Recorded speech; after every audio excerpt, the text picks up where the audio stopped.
Alright, depending on your time zone and your location. The latest updates now from Abuja live and direct. Nnamdi Kanu'S younger brother, Kanunta has just been arrested. We are getting this news update from Ibere TV. You know, on your screen, if you go viral and the social media space, it is trending everywhere. What is the reason for the arrest? What is the reason for the arrest? After tear gas and during that protest, there was a kind of despair. Also from different angles. Unuganuka and now equals we call after Ifemeru during that tear gas because he is there live and direct. Now you will tell you guys how the police came in and started shooting everywhere. How they came in and disrupted their protest. As we speak, Obro Sonson Kanunta arrest. AC Zikruma boss Hasi from Abia State. We barata Abuja for this protest. Ndu woji de seize go the boss. Wana or tutu here nebe na Abuja. But my problem is, why is the police doing all this? When opposition they made their protest, I mean group who deleha. I am not one about any tear gas. I am not one name interrupt. I am not one over any judge. I am not one over any arrest. I am not one over if assisty. They did their protest with nobody disrupting them. Or na water no government. When they no government na sponsor those people. Then why is it in the tone of a peaceful protest led by Omo Elesowere Onya Broko Onibo Ebido Bawebwe Bawa tear gas never arrest Nkeru Kuma Ime Mazen Nnamdi Kanu'S younger brother arrest. If I have latest updates na trend now. As we speak, I am waiting for further details on that, but the news is that he has been arrested. For the reasons we don't know, Manaika Yewetalu no update was Satar Ifemeru Eji we may arrest. Unman after Sabar, Omo Elesowere asked them for them to actually group themselves at Bega. Bega is a place in Abuja. So, but I can check. I want more details about what is actually currently happening. For now, get in to watch this video. Kinoroka na yukusi we call up Ifemeru when ndi police are we baba hatia gas. Watch the video. Obuni watch see I an interview. Nge play what happening live in Abuja. Ask some people about this detention of Nnamdi Kanu'S. We call after what is happening and how the protest is happening. Actually, I'm not going video because Obi Bawarum now this video for Mereba. Watch the video, watch Babambo to serve video come 9 dollars away for this update. I hope everybody is seeing it. Southeastern leaders, Southeastern politicians, we have people like you people in power. Ndibo put up for protest for the release of Nnamdi Kanu'S. What am I even saying? This is not even an Igbo movement. This is a movement of people who love justice. I mean, who are against the injustice and in Nnamdi Kanu'S. Name just actually watch your video. This video. After watching this video, do not hesitate to share this video. Clear the video. I'll be right back.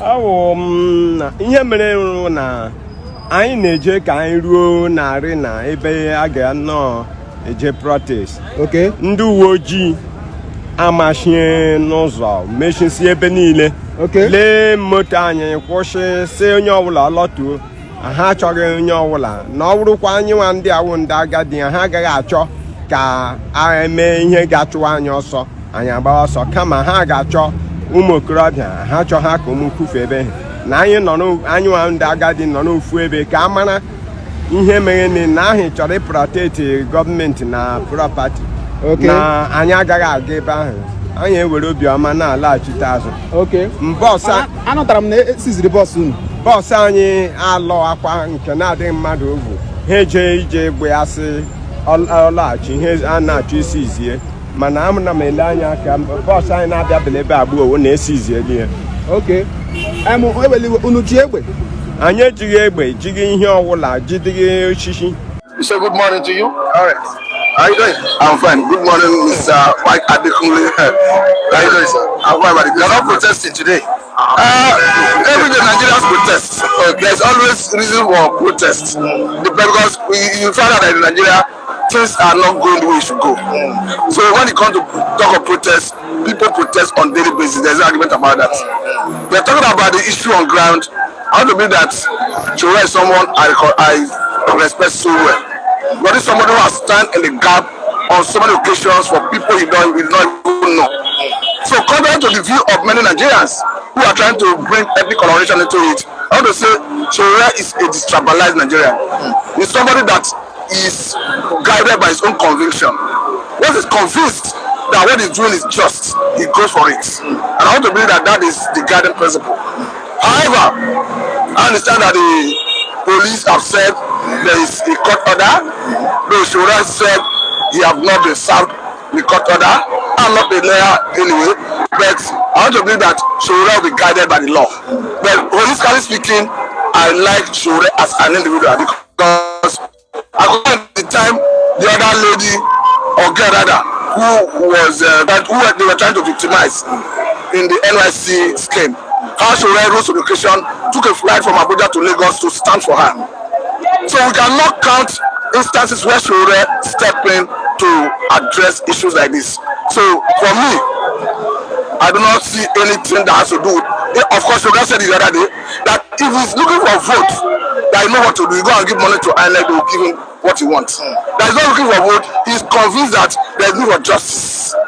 Because if you look at what you have said, almost everything you have said is correct. Because you cannot take away the fact that Court of Appeal before now acquitted Nnamdi Kanu, where they heard that it was extraordinary rendition from Kenya to Nigeria.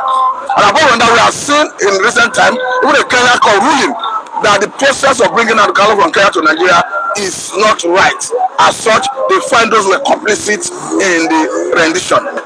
We have equally seen UN working group on arbitrary detention admonishing Nigeria to release the man Nnamdi Kanu. So if you look at even the court for some northern figures who are saying don't release him, you begin to say that even the northern elements have lost every moral standard to start talking about whether release or not release. Because in the recent time we have seen that even in the north, bandits have turned celebrities.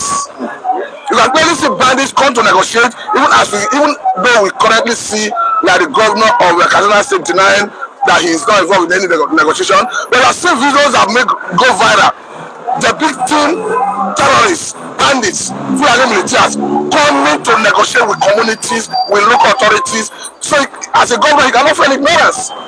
Because who is the governor and the chief security officer of the state? Who should take charge of security of your state? You can clearly see videos of bandits fully armed coming to negotiate. After the negotiation, going back to their abode fully armed. So on that basis, I don't think any northern figure is justified to start talking about releasing Nnamdi Kanu or do not release Nnamdi Kanu. And if you go deeper into it, what does Nnamdi Kanu stand for? It stands for self-determination. I think that best explain the reason. If you look at all the charges preferred against him, you will not find anything that has to do with self-determination. Because he himself is talking about self-determination. And if you go into African Charter that talks about human rights and self-determination, you understand that Nigerian government is already a symbol to it. Even UN Charter Article 20 that talks about self-determination, Nigerian government is already a symbol to it. So to that extent, it's already a law in Nigerian legal jurisprudence. Hence, it has been ratified here.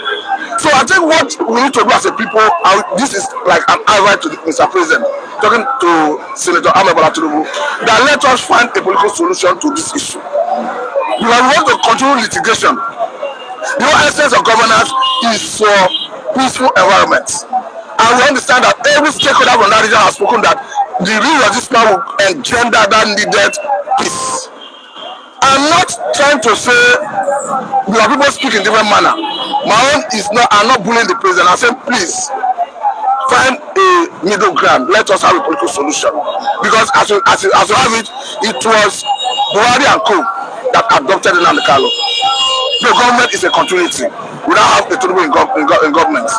And saying that he should use his good office to have a political solution to that quagmire, so that let us have peace in that region. Because as far as I'm concerned, the major problem we have in this country when it comes to insecurity is the one that is coming from Fulani militias. We saw a retired military intelligence officer recently who came out clearly to explain that in his time in service, that the people they interrogated who were arrested, they discovered that most of them were already governors under Buhari's administration. Some of them were ministers. And according to him, that the ultimate intention of those who sponsor terrorism is to Islamize this country. And even encouraging the president talking about Tinubu, because I can see some bold move recently. I saw the government trying to buy about 50 fighter jets. It's a work on development. Recently, I even saw, I think, the Minister of Defense in Italy signing document to buy another 24 fighter jets.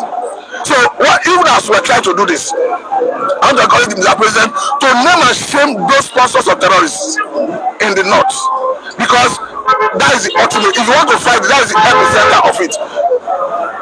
Bombing places, arresting people will not solve it until we get to the roots. And another question I'm asking is, why is it that all the governors of the north, particularly those states that are ravaged by insecurity, like Zamfara, Katsina, Zamfara, Katsina, Bauchi, Kwara, and even Kanunta, because of Southern Kanunta, why are they not keen into this federal government initiative of Forest Guard? Because I understand that personally, I've been a very strong advocate that the governors should not just be going about with the name of the governors and the chief security officer that respective states, rather that they should be given some level of security power to parade. And I want to believe that this federal government initiative of Forest Guard has come to give them that ability. So the question is, why are they not keen into this?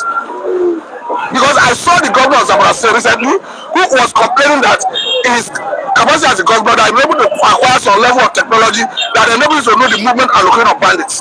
But he complained about his inability to move them to action, to command them to action. I understand that the current security arrangement is not giving them that power because the command and control system comes from Abuja to the grassroots.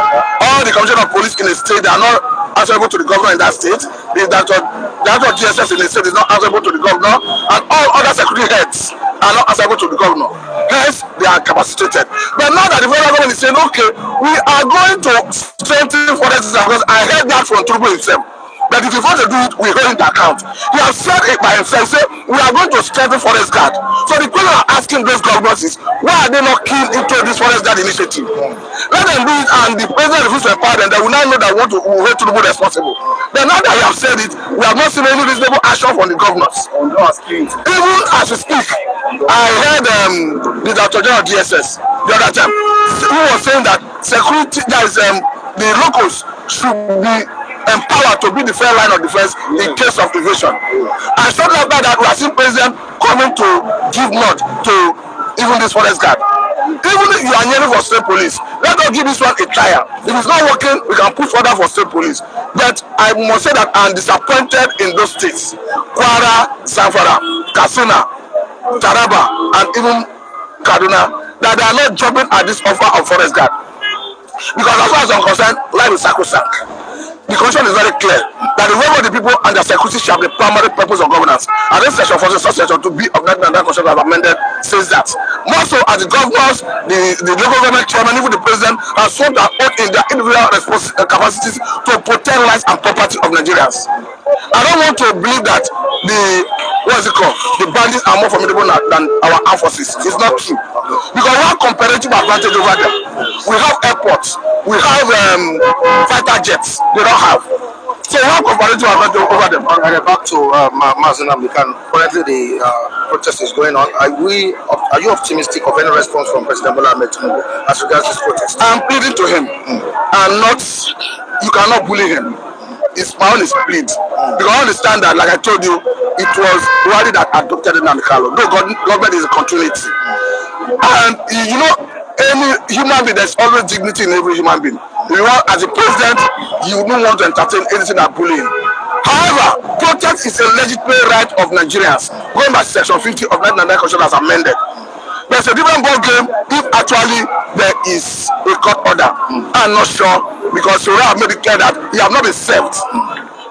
They are going by the nature of injunction that ought to be served. But the issue is, I'm in support of the release of Nnamdi Kanu. All right, thank you so much. Thank you so much.